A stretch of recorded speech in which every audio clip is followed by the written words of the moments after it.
Hi అండి, నమస్తే. తెలుగు 360 ప్రేక్షకులకు స్వాగతం. సినిమా అంటే ఇలాగే ఉండాలి, ఇలాగే తీయాలి అనే కొన్ని పడికట్టు సూత్రాలు ఉంటాయి. బహుశా దాన్ని ఫార్ములా అంటారేమో. ఆ ఫార్ములా ప్రకారం వచ్చిన సినిమాలన్నీ హిట్ అవ్వచ్చు, కానీ సినిమాని ఎలాగైనా తీయచ్చు, ఇలా తీసినా కూడా సినిమా అవుతుంది అని కొంతమంది మాత్రమే చెప్పగలరు. అలా చెప్పిన వాళ్ళలో ఉపేంద్ర గారు ఒకరు. ఆయన ఇప్పుడు మన ముందున్నారు. ఈ డిసెంబర్ 20న ఆయన నుంచి ఒక కొత్త సినిమా వస్తుంది. ఆ సినిమా గురించి మరిన్ని విషయాలు ఆయన నుంచి అడిగి తెలుసుకుందాం. నమస్తే మేడం. నమస్తే సార్, నిజంగా తెలుగు అదే సినిమాకు ఒక డిక్షనరీ ఉంటే ఆ డిక్షనరీని పక్కన పెట్టి కొత్తగా సినిమా తీశారు మీరు. చాలా సినిమాలు చూసాను మీరు తీసిన సినిమాల్లో.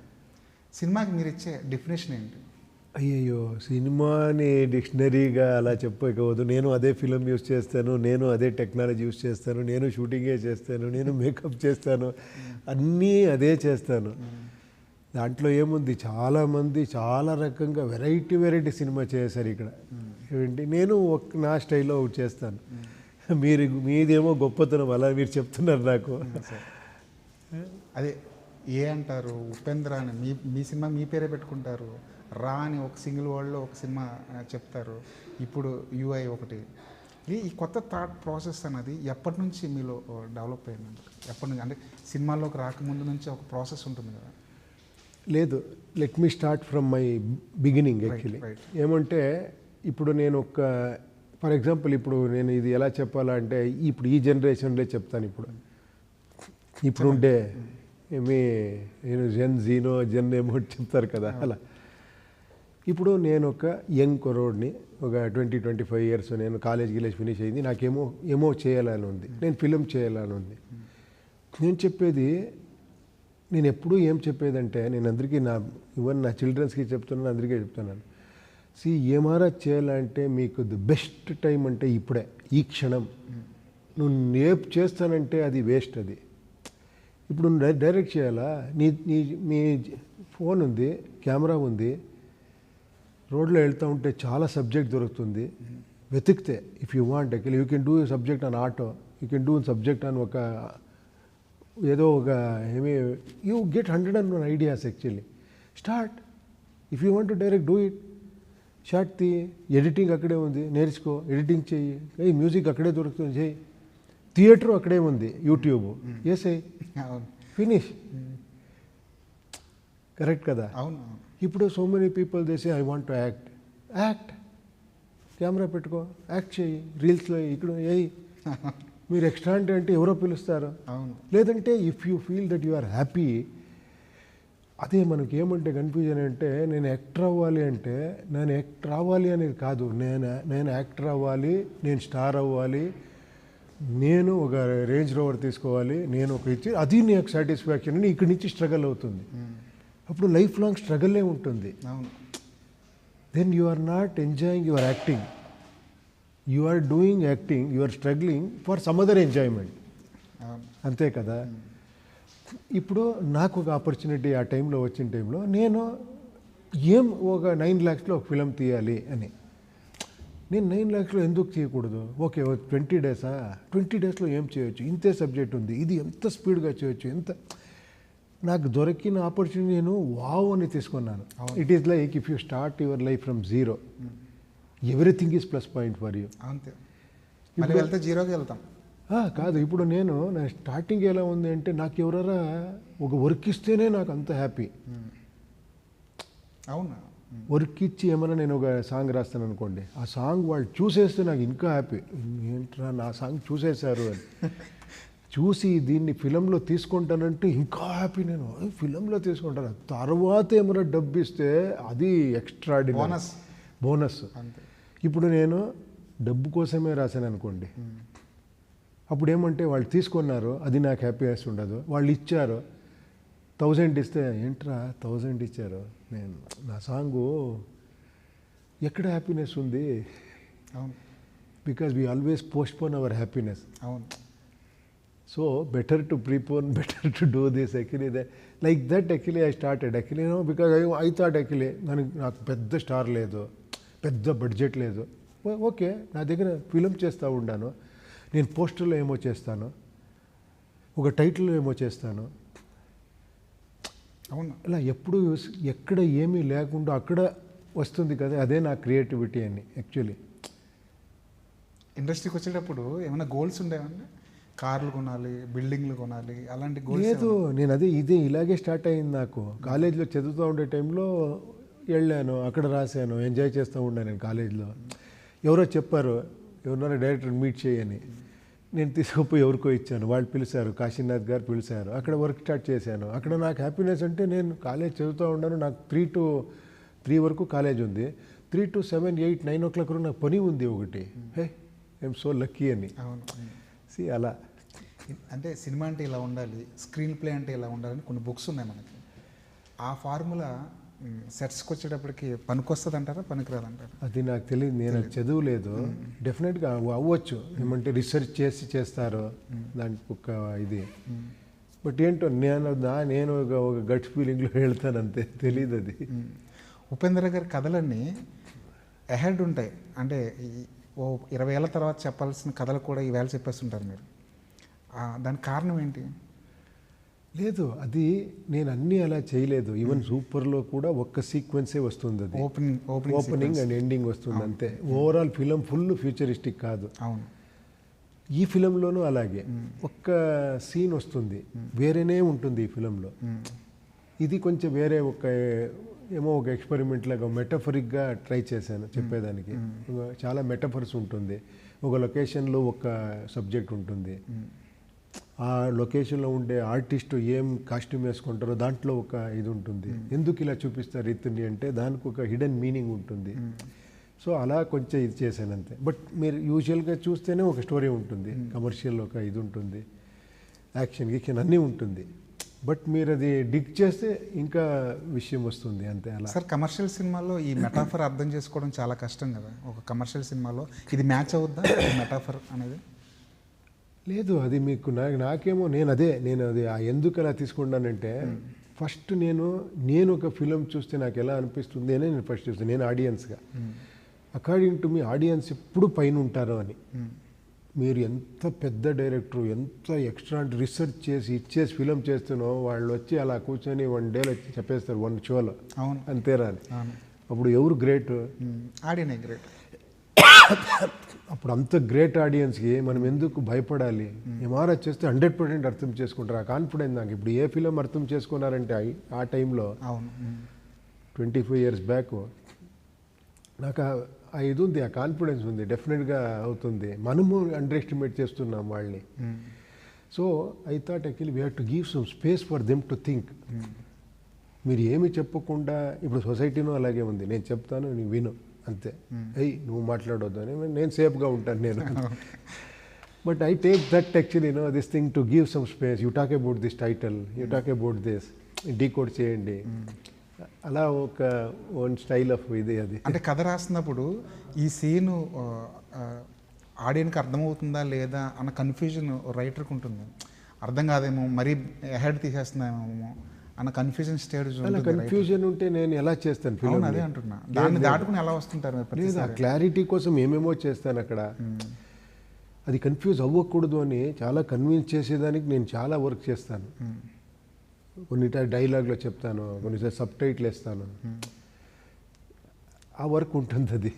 ఇప్పుడు యూఐ అన్నదానికి మీరిచ్చే డెఫినేషన్ ఏంటి? అంటే యూఐ అనే దాంట్లోనే మొత్తం సృష్టి అంతా ఉంది, నేను నువ్వు అని అనుకోవడంలో. అదేమైనా మెటాఫరా ఈ టైటిల్కి? చూడండి, ప్రీవియస్ యూఐని వేరే చెప్పారు, ఇంటర్వ్యూర్ ఇంకొకరు వేరే చెప్పారు, మీరు వేరే చెప్తున్నారు. See how many. నేను ఒకేమో ఇలా అంటే ఏమి అని చెప్తే థౌజండ్స్ ఆఫ్ ఇది వస్తుంది. It is like A for apple లాగా. ఏ ఫార్ యాపిల్ అని చెప్తే మీరు యాపిలే వస్తుంది మీ మైండ్కి. ఏ ఫార్ కొన్ని వర్డ్స్ చెప్పు అంటే మీరు 101 people 101 థింగ్స్ చెప్తారు. అవును. సీ నాకు అది కావాలి అంతే. You understand? That's why I keep this kind of ఇది. అంటే మీరిచ్చే జస్టిఫికేషన్ ఏంటి టైటిల్కి? సినిమా అంతా చూసిన తర్వాత యూఐ అంటే అర్థమవుద్దా ఆడియన్కి? ఏమైనా వేరే ఏమైనా జస్టిఫికేషన్ ఏమైనా? That is what I'm excited now actually. I'm waiting for that film చూసిన తర్వాత ఏం చెప్తారు దాని గురించి అని. సార్, ఆ సింబల్లో కూడా ఏదైనా మెటాఫర్ ఉందా సార్? ఆ సింబల్లో కూడా చూడండి మీరు. అంటే టీజర్ కానీ ఆ ప్రమోషన్ స్టఫ్ కానీ చూస్తుంటే చాలా విషయాలు సొసైటీకి సంబంధమైన చాలా విషయాలు దీంట్లో సెటైరిక్గా చెప్తున్నారన్న ఫీలింగ్ వస్తుంది. సొసైటీ మీద ఇప్పుడు జరుగుతున్న ఇన్సిడెంట్స్ మీద ఉపేంద్ర ఒక సెటైర్ వేస్తున్నారు అన్న ఫీలింగ్ అయితే వస్తుంది. ఆ సెటైర్ని మేము ఆశించవచ్చా ఇంకేమైనా? అదే మీరు చూడండి, మీరు చూసి చెప్పాలి. అంటే 2040 అనేది ఆ టైంని ఎందుకు చూస్ చేసుకున్నారు? చూడండి, అది మీరు ఇచ్చేస్తున్నారు. నేను 2040 బెటర్ అంతే. మీరు ఎందుకు 2040 అని ఈ క్వశ్చనింగే చాలా ఇంపార్టెంట్ యాక్చువల్లీ. దాంట్లో ఒక 100 ఆన్సర్స్ ఉంది. వై 2040, వై 2060 లేదు అని. అంటే ఆ పర్టికులర్ ఆ టైంకి సంబంధించిన కథైనా ఇంకా అంతకుముందు దాని తర్వాత ఏదో ఇలా అలా ఏం టైం ట్రావెలింగ్ ఏదో ఫ్యూచరిస్టిక్ అలా కాదు అది యాక్చువల్లీ. మీరు ఫిలిం చూస్తే తెలుస్తుంది అది. సార్ ఇప్పుడు పెద్ద పెద్ద సినిమాలన్నీ వరల్డ్ బిల్డింగ్ అనే ఒక కాన్సెప్ట్ చుట్టూ నడుస్తున్నాయి. వరల్డ్ బిల్డింగ్ అనేది మీరు ఇప్పుడు సలార్ కానీ, కేజీఎఫ్ కానీ, పుష్ప కానీ, ఈ సినిమాలన్నీ ఒక వరల్డ్ బిల్డింగ్ అన్నట్టు ఒక ఆడియన్ని ఒక కొత్త వరల్డ్లోకి తీసుకెళ్ళడానికి మేకర్స్ ట్రై చేస్తున్నారు. యూఐలో కూడా అలాంటి ఏదైనా వరల్డ్ చూడగలమా మనం?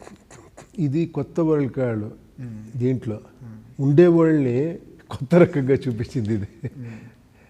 ఏముందో ఇప్పుడు మీరు ఇది స్టార్ట్ అయితే మీకు అక్కడ యూరోపియన్స్ ఉంటారు, అమెరికన్స్ ఉంటారు, ఆఫ్రికన్స్ ఉంటారు, వాళ్ళ అట్మాస్ఫియర్ ఉంటుంది ఇన్ అ వెరీ క్యూట్ వే.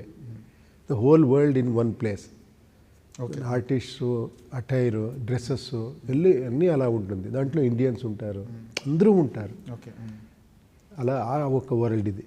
ఇది రియల్ వరల్డే, కొత్త వరల్డ్ కాదు. సూపర్లో ఫస్ట్ ఎపిసోడ్ మొత్తం ఒక కథలా ఉంటుంది, దాని తర్వాత నడిచే కథ అంతా వేరేలా కనిపిస్తుంది. అలాంటి సెటప్లోనే ఏమైనా కనిపిస్తుంది దీంట్లో కూడా? అంటే ఒక కొత్త వరల్డ్ ఫస్ట్ ఎపిసోడ్లో చూపించి తర్వాత మళ్ళీ మీ కథ స్టార్ట్ అవుతుంది, అలాంటిది ఏదో? లేదు లేదు, మీరు చూడండి మళ్ళీ అదే మీరు చెప్పేస్తారు, సార్ సూపర్లో ఇలా చేశారు, ఇది ఇలాగే చేశారు మీరు అని. సార్ సూపర్లో నిజంగా అది భవిష్యత్తు ఇలా ఉంటే బాగుంటుంది, ఇండియా ఇలా ఉంటే బాగుంటుంది అనేది ఆ సినిమా చూసిన ప్రతి ఇండియన్కి కలుగుతుంది. ఇండియా ఇలా ఇప్పుడు అవుద్ది అయితే బాగుంటుంది కదా, అలాంటి ఇండియాలో నేను కూడా ఉంటే బాగుంటుంది కదా అని. ఎప్పటికైనా ఆ స్టేజ్కి వెళ్తుంది అంటారు ఇండియా. బట్ చూడండి, ఇంకొక మాట చెప్పలేదు మీరు, అయితే బాగుంటుంది అని. ఎవరు చేసేది అంటే మనమే చేయాలి. అది చెప్పారు, అది ఇలా చూపించాం, ఇది అది ఎవరు తీసుకోరు, ఇది బాగుంటుంది అంతే. ఇదేంటే అది నాకు తెలీదు అని. మీ గెస్ ఏంటి? ఎప్పటిలోకి మనం ఇండియాని అలా చూడగలుగుతున్నాం అంటే మీ సినిమాల్లో మీరు రాసిన కథల్లాగా? కాదు, అది మనం అడుక్కునే క్వశ్చన్ అది. అది ఎదుటి వాళ్ళని అడిగే క్వశ్చన్ కాదు అది. You should ask your self that question. ఎవరి ఆన్సర్ వాళ్ళ దగ్గర ఉంటుంది. ఎడుక్కోండి మీరే, ఎవరి ఆన్సర్ వాళ్ళ దగ్గర ఉంటుంది అంతే. సార్ ఉపేంద్ర సినిమా అనగానే మాకు కూడా కొన్ని గెటప్లు కొన్ని గుర్తొస్తుంటాయి.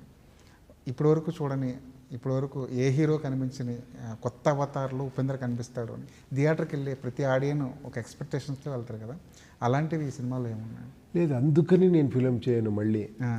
That is also actually should not యాక్చువల్లీనో, అదే ఒక క్రైటీరియా అవ్వకూడదు. ఉపేంద్ర ఒక ఫిలిం చేసాను అలా, ఏమంటే దాంట్లో ఆ క్యారెక్టర్ డిమాండ్ చేస్తూ ఉంది అది. నేను ఎలా ఉంటే అలా ఉంటాను అని ఏమేమో తీసుకొని ఒక డ్రెస్ వేసుకొని పోతాడు అది. బట్ ఇక్కడ అది కాదు యాక్చువల్లీ. బట్ ఇక్కడ వేరే రకంగా ఉంటుంది, అలా ఉంటుంది. సరే, మీరు చాలామందికి ఇన్స్పిరేషన్ ఇచ్చారు. మీరు చాలామందికి పూరి జగన్నాథ్ గారు ఓ సందర్భంలో నేను ఉపేంద్ర సినిమాలు చూసి ఇన్స్పైర్ అయ్యాను, నా కథల్లో హీరో ఉపేంద్రలా ఉంటే చాలా అనుకున్నాను ఒక సందర్భంలో చెప్పారు ఆయన. ఆయన గొప్పతనం అంతే. ఆయన big director actually, is a blockbuster director ఆయన. ఏదో ఒక సందర్భంలో మనము ఏదో ఒక ఫిలిం చూసి సార్ ఆ ఫిలిం నాకు ఇన్స్పైర్ అయింది అని చెప్తాము. అది ఏదో ఒక చిన్న చిన్న ఇన్స్పిరేషన్ అందరూ ఒక్కొక్కరికి ఇస్తూ ఉంటాం. మీ ఇన్స్పిరేషన్ ఏంటి సార్? నా ఇన్స్పిరేషన్ అంటే ఇప్పుడు మీరు, సొసైటీ, అందరూ నాకు చాలా ఇన్స్పిరేషన్స్ ఉంది. చాలామంది ఇన్స్పిరేషన్ తీసుకుంటూ ఉంటారు, ఒక్కరు కాదు అది. ఇదివరకు కన్నడ సినిమా అంటే చాలా లో క్వాలిటీ ఉంటుంది. లేదు అది ఇదివరకు అంటే ఒక 20 years బ్యాక్. నో, మీకు కరెక్ట్గా తెలియదు. మీకు కన్నడ ఇండస్ట్రీలో చేసిన ఎక్స్పెరిమెంట్స్ చాలా ఎక్స్ట్రాండరీ. పుట్టణ కణగాల గురించి మీకు తెలుసా? పుట్టణ కణగాలు విన్నారా మీరు? Director you watch his films. మీరు ఏంట్రా ఆ టైంలో ఇలా చేశారా అనిపిస్తుంది. అంత ఎక్స్ట్రాడినరీ ఫిలిం చాలా మేకర్స్ చేశారు. కానీ ఎక్స్ప్లోర్ అవ్వలేదు అంతే. అలా కాదు, ఆ టైంలో మీకు తెలుగు సపరేట్, తమిళ సపరేట్, కన్నడ సపరేట్గా ఉంది. ఆ టైంలో అంత ఇది లేదు. అవును. ఇప్పుడు స్టార్ట్ అయింది డబ్బింగ్ అని, తర్వాత స్టార్ట్ అయింది, అవును. తర్వాత రిలీజెస్ అన్ని అక్కడి నుంచి ఇక్కడ వచ్చేది. ఇప్పుడు టోటల్గా బౌండరీలెస్గా ఒకేసారి అన్ని ఫిల్మ్ రిలీజ్ చేసే ఒక అట్మాస్ఫియర్ వచ్చింది. అవును. అందుకని మనము we should not forget about our past కదా. Our big directors, great directors. Sangeetam Srinivasarao ఎలాంటి ఎక్స్పెరిమెంట్ చేశారు. అవును. ఆయన ఇప్పటికీ రెడీ సినిమా చేయడానికి. అవును. అలా కాదు, అలాగే మన కన్నడలో చాలామంది డైరెక్టర్స్, పెద్ద పెద్ద డైరెక్టర్ ఏమేమో ఎక్స్పెరిమెంట్ చేశారు. తెలియదు అంతే. అందుకని మనము ఇప్పుడు ఉండేది మనము ఇప్పుడు బాగుంది అని అనుకుంటాము. అలా కాదు. కానీ ఇప్పుడు బడ్జెట్లు పెరుగుతున్నాయి, పాన్ ఇండియా స్థాయికి వెళ్తున్నారు, ఎక్కువ స్పాన్ ఉన్న లార్జర్ దెన్ లైఫ్ సినిమాలు. Budget is not the criteria to ఇది బెస్ట్ ఫిలిం అని చెప్పేది బడ్జెట్ కాదు. ఇప్పుడు అలా అయిపోయింది. ఇట్ ఈస్ బడ్జెట్ అది okay, budget is good actually. Yes, if you do big thing it is wonderful. But అదే క్రైటీరియా అవ్వకూడదు కదా. So everything is important. బరీ బడ్జెట్ ఉంటే అవ్వదు. ఆ హీరో ఎక్స్ట్రాండరీ యాక్ట్ చేసి ఉంటాడు, ఆ డైరెక్టర్ ఎక్స్ట్రాండరీ రాసి ఉంటారు, అందుకని అంత పెద్ద హిట్ అవుతుంది. Not because of budget. Correct కదా. అవునవును. కాంతార, కేజీఎఫ్ లాంటి సినిమాలు మీరు వాటి నుంచి అబ్జర్వ్ చేసిన విషయాలు ఏంటి? అదే again that is a wonderful again honest making ఉంది కదా actually. What ever actually subject, at honest making అంత ఎక్స్ట్రాండరీ చేస్తుంది. అవును. అవును. ఆ హానెస్ట్ మేకింగ్ 2 ఫిలింలో కనబడుతుంది. హానెస్ట్గా ఆ టైంలో బడ్జెట్ ఇంత ఉంది అంటే దాన్ని ఎక్స్టెండ్ చేశారు. ఆయన మార్కెట్ ఒక 50 crores ఉంటే 100 crores చేసేది ఉంది కదా. ఎందుకంటే subject is demanding. That hero said actually yes we have to do this, I am there with you అని. ఇట్ ఈస్ ఆ టీమ్ది ఒక ఇదే అది. ఆ రిస్క్ తీసుకున్నారు. 100% వాళ్ళకి తెలుసు ఇది బాగా ఆడుతుంది అని. అవును. అలా కాంతారను అలాగే. ఫ్యూచర్లో కన్నడ సినిమా ఏ స్థాయిలో ఉండబోతుంది అంటే ఇన్ ఫ్యూచర్లో మీరు అన్నట్టు 2040 అన్నట్టు 10 ఏళ్ళ తర్వాత 20 ఏళ్ళ తర్వాత కన్నడ నేను అస్ట్రాలజర్ కాదండి చెప్పేదానికి.